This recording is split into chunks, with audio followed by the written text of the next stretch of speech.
व्यक्तिशः कोणी घेऊ नका हे मी सांगतो, कारण खाली सभागृहात देखील मी आहे. त्यामुळे आपण जे मी बोलतोय ते व्यक्तिशः कोणीही आपल्यावर घेण्याची आवश्यकता नाही. काही जणांना मगाशी म्हटलं मी, सभागृहात बोलण्यापेक्षा मीडियाचे कॅमेरे जास्त सभापती महोदय प्यारे आहेत, त्याला आपण काय करणार. आणि म्हणून सभागृह चर्चेसाठी आहे, सभागृह लोकांना न्याय देण्यासाठी आहे. हे विधानसभेचं अधिवेशन विदर्भातलं आहे आणि म्हणून विदर्भातल्या देखील जनभावना लक्षात घेऊन आपण सभागृहामध्ये त्याच्या प्रश्नाला चर्चेचा वापर करायला पाहिजे होता. परंतु महाराष्ट्राच्या विधानसभेचा आवार म्हणजे मनोरंजनाचा कट्टा नाही आहे आणि म्हणून हे पवित्र सभागृह आहे. आणि म्हणून माझी अशी सगळ्यांना विनंती आहे, आपण या ठिकाणी कशाला आलोय, कुणासाठी आलोय, कुणी आपल्याला पाठवलंय, जबाबदारी कुणाची आहे. सर्व या जनतेने आपल्याला प्रत्येकाला पाठवून निवडून पाठवलंय. 3-3, 4-4, 5-5 लाख मतदार संघातून आपण निवडून आलेलो आहे. आणि म्हणून आपण प्रत्येकाने गांभीर्याने घेतलं पाहिजे आणि हा मेसेज लोकांपर्यंत गेला पाहिजे की सरकार तर आहे, विरोधी पक्ष देखील, सर्व आमदार देखील जनतेशी ज्यांची नाळ जुळलेली आहे अशा प्रकारचे लोक आहेत आणि असा मेसेज लोकांपर्यंत गेला पाहिजे. खरं म्हणजे डिसेंबरमध्ये थोडी थंडी पडली होती, आता थोडी कमी झाली आहे.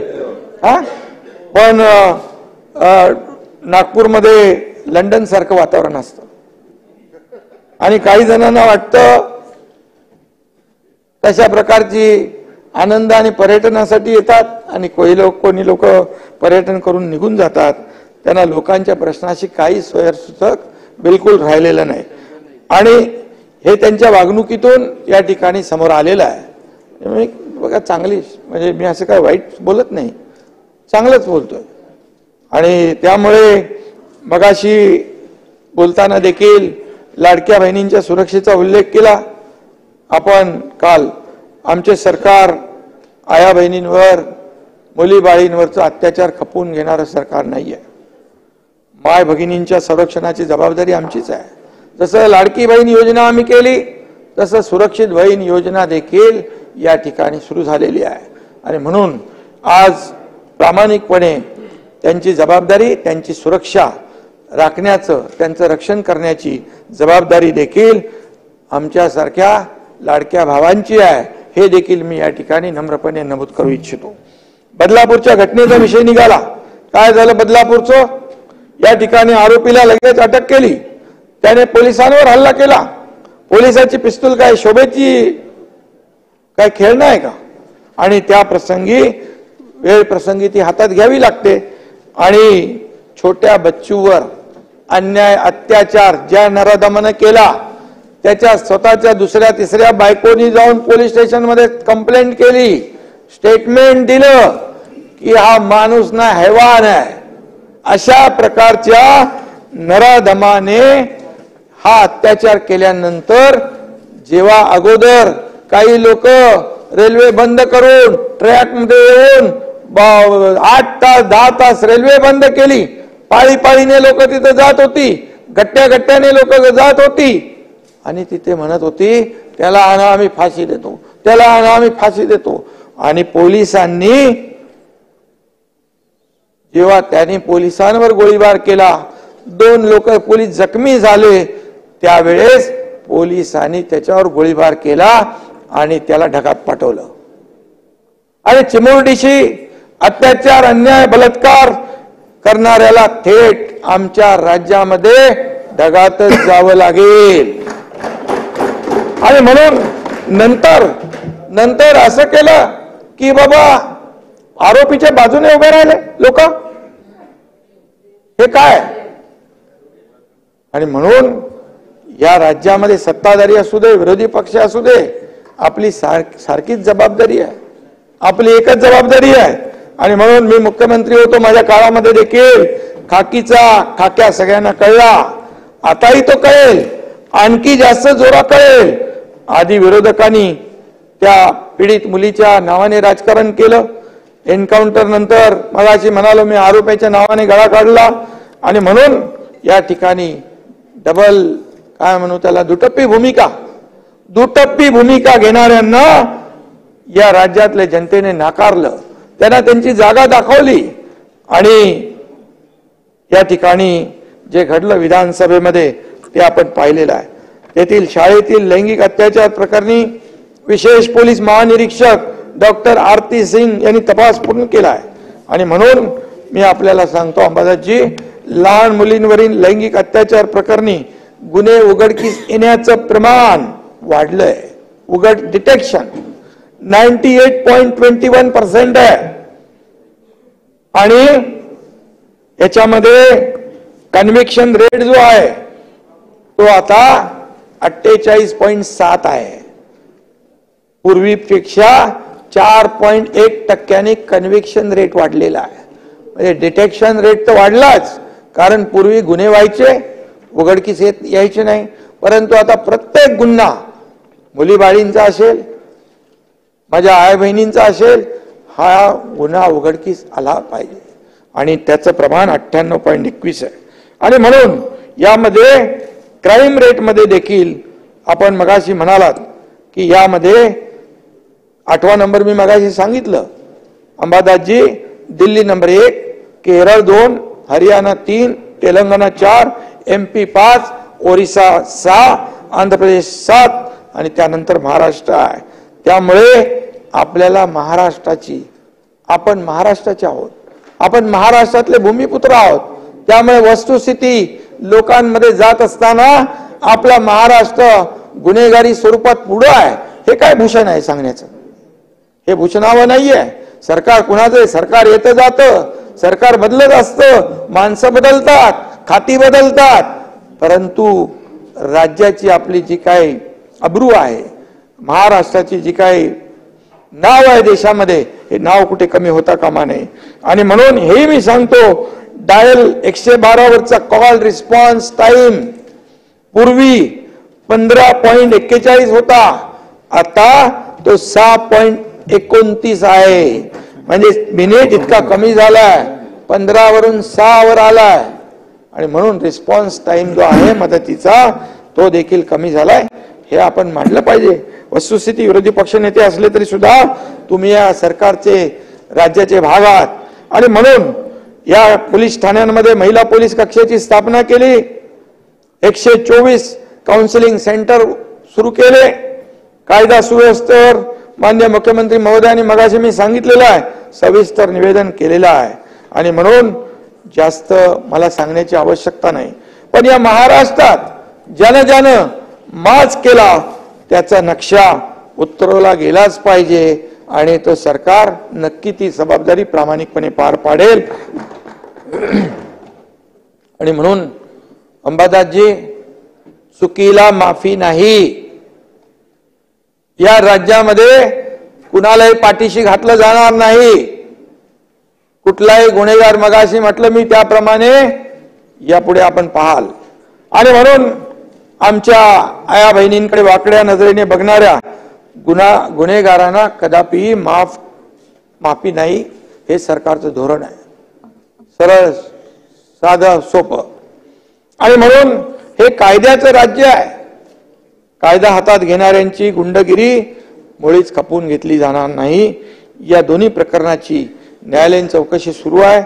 बीडच्या प्रकरणात मी मगाशी सांगितलं त्याच्यात कारवाई झालेली आहे आणि त्या बाबतीमध्ये मुख्यमंत्री महोदयांनी सविस्तर उत्तर दिलेलं आहे. परभणीत आता शांतता आहे.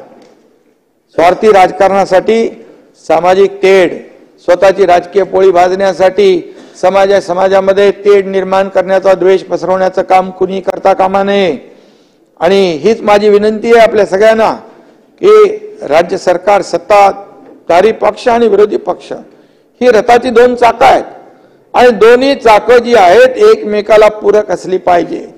शेवटी या राज्यामध्ये सर्व समाज राहतात, सर्व धर्मीय राहतात, गुन्ह्या गोविंदाने राहतात. त्यांच्यामध्ये द्वेष निर्माण होता कामा नये, तेढ निर्माण होता कामा नये. ही देखील माझी विनंती आहे आणि माझं आव्हान आहे. आणि म्हणून आपण आपल्या भाषणात राज्यातील उद्योग परराज्यात चालल्याचा आरोप केला.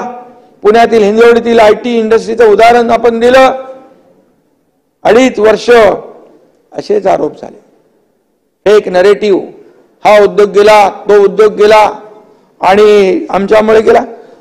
उद्योग मंत्री होते तुम्ही कुठला तो वेदांता जो फॉक्सकॉन, तेव्हा तर सरकारला आमचे 2 महिने झाले होते. 2 महिन्यामध्ये अंबादासजी एखादा उद्योग इकडून तिकडे जातो का तिकडून इकडे येतो का? मोठा उद्योग त्याला प्रिपरेशन करावं लागतं, त्याला तयारी करावी लागते. त्याला जेव्हा कळलं की या राज्यामध्ये आम्हाला सहकार्य नाही मिळणार, त्यावेळेस त्यांनी निर्णय घेतला आणि म्हणून अनेक आरोप केले. पण ते कुठला दुसरा एक आरोप केला होता उदयजी, कुठलं ते की ते आपण करतोय रायगड मधला तो काय गेला, आपण करतोय, पण तो देखील गेला. कुठले काय सगळे उद्योग गेले, असं खोटं फेक नॅरेटिव्ह पसरवून या ठिकाणी लोकांची दिशाभूल करून उद्योजकांमध्ये देखील एक वेगळं वातावरण, नकारात्मक वातावरण निर्माण करून काय फायदा आहे? नुकसान आपलंच आहे, राज्याचं नुकसान आहे. आणि म्हणून महाविकास आघाडीच्या काळात औद्योगिक गुंतवणुकीत महाराष्ट्र 3ऱ्या क्रमांकावर गेला होता.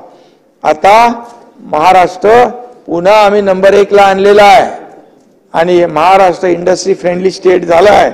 आणि म्हणून देशातील एकूण परदेशी गुंतवणुकीपैकी 52% गुंतवणूक एकट्या महाराष्ट्रामध्ये आलेली आहे. 52% पूर्ण देशाची.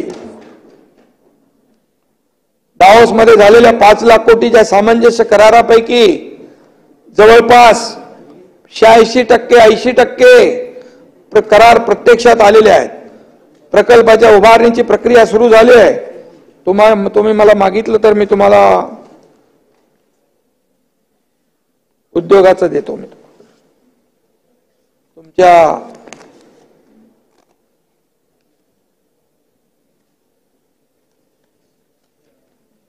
अंबादासजी तुम्ही खूप अभ्यास नंतर देऊ चालेल आहे. माझ्याकडे सगळ्या कंपन्यांची नावं आणि चालू स्टेटस तुम्हाला देतो, पाठवून देतो. आणि म्हणून नाही, मी जे बोलेन ते पुराव्यानिशी बोलेन, कारण शेवटी आपल्याला एकमेकाला फेस करायचं आहे, खोटं बोलणार नाही मी. आणि म्हणून आज याची पूर्ण माहिती माझ्याकडे आहे. जुलै 2023च्या पावसाळी अधिवेशनात उद्योग विभागाने श्वेतपत्रिका काढली होती. श्वेतपत्रिका काढायला देखील हिंमत लागते, ती आम्ही काढली.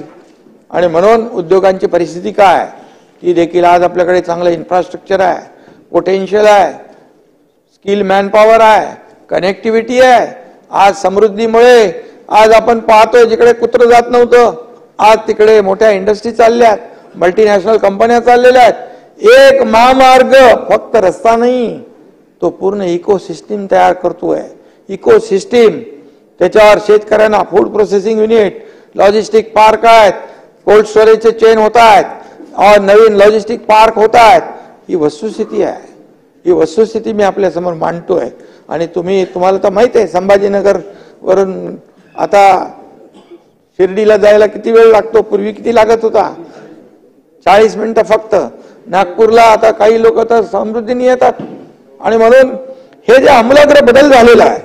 आणि म्हणून मी सांगतो, सामूहिक प्रोत्साहन योजनेअंतर्गत 1 जुलै 2022 पासून उच्च तंत्रज्ञानावर आधारित 221 विशाल आणि अतिविशाल प्रकल्प उभे राहत आहेत. 3,48,000 कोटी गुंतवणूक त्यात होणार आहे. आकडे अंबादासजी लिहून घ्या. 2,13,000 रोजगार निर्मिती येत्या काही वर्षात होईल.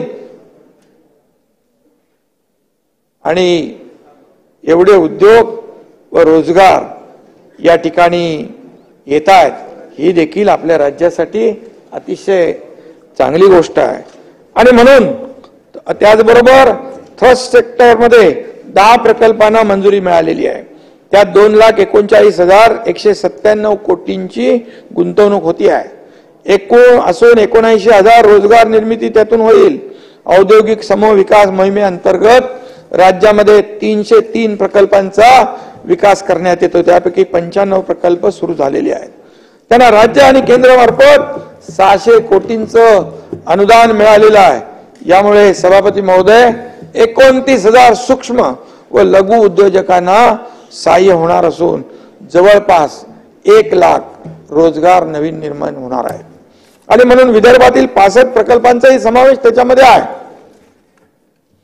इथं 266 कोटींच्या सामायिक सुविधा केंद्रासाठी देखील मंजुरी दिली आहे. यापैकी 12 प्रकल्प मंजूर आहेत आणि 3000 लघु घटकांना देखील अर्थसहाय्य प्राप्त करून दिलेलं आहे. आणि म्हणून अजून मला जास्त सांगण्याची आवश्यकता नाही.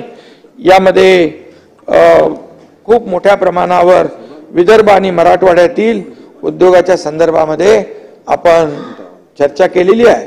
आणि विदर्भ आणि मराठवाड्यात उद्योगांसाठी आपल्या सरकारने विविध महत्त्वाचे निर्णय देखील घेतलेत. विदर्भात 1 जुलै 2022 पासून आज तागायत 47 प्रकल्पांमध्ये 123 कोटी गुंतवणूक, 1,23,931 कोटी गुंतवणूक व 61,454 रोजगार निर्मिती या ठिकाणी होणार आहे. मराठवाडा